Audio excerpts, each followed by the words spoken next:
When I think about doing a trip in the Boundary Waters and consider doing a trip with individuals who have not paddled before, some of the things that I consider, you really want to break it down into steps, and I think that it's most important to first consider looking at the abilities of the individuals who are on the trip. If people have paddled canoes or kayaks before, and if they have outdoor living skills, or if they're really fresh and green to the whole experience. But being that the Boundary Waters is a wilderness area and it's managed by the federal the Forest Service, there are checkpoints in place where that all organized trips have to follow. So what you want to first consider is how long you intend to stay out. There are designated points of travel where you have an entry point that you have to get a permit for, and you have to outline your trip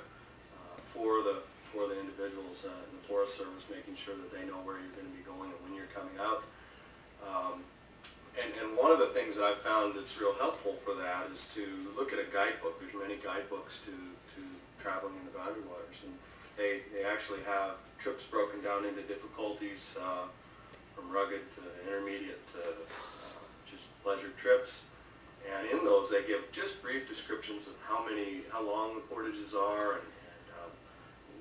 the numbers of campsites on various lakes, the type of fish you might find, the wildlife you might find in the different areas. So I am a firm believer in sitting down and doing a little pre-trip planning, making sure that everybody's expectations of what we're going to be doing and where we're going to be traveling are meshing, and everybody's comfortable with the extent of what our trip is going to entail.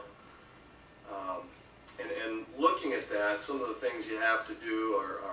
there's certain entry points in the Boundary Waters that are a lot more popular, and it's all kind of guided by a quota system where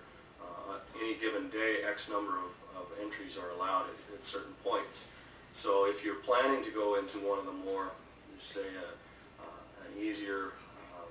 an entry point that might not have as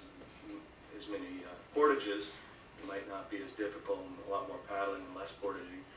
Those entry points are a lot more popular, and also so they fill up a lot quicker, and you're going to want to make sure that you get right on the stick, even as early as April or February, March, April, something early in the spring to do your planning for this, because it's a very popular thing to do and a popular place to visit. When you're looking at these things, you also want to consider the type of equipment that's going to be necessary. It's not necessary for everybody to bring their own pots and pans and stoves. You want to break down who's got an operable stove, who's got the right kind of cookware, who's going to be doing the food, the menu preparation, and just really dial it in so that everybody's feeling like they have things that they can contribute to the trip planning.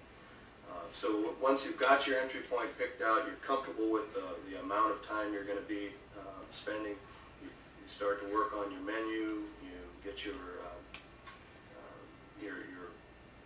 if people have not paddled before, you might want to do a little pre-trip paddling together, maybe even go over some procedural things like if a canoe was to tip over, how you get back in the canoe. And another thing that a lot of people don't realize, and they tell you this when you watch your informational video getting your permit, that there are black bears, so your food needs to be hung up, and you'll even go over a system by which you use a pulley system of hoisting your food up into the air each evening. So those are some things to consider when doing a trip. But the biggest thing about it is that you want to keep safety in mind, and it needs to be fun for everybody. And a trip like this should be fun and can be fun with the right preparation going into it. And all that takes a little bit of time and forethought.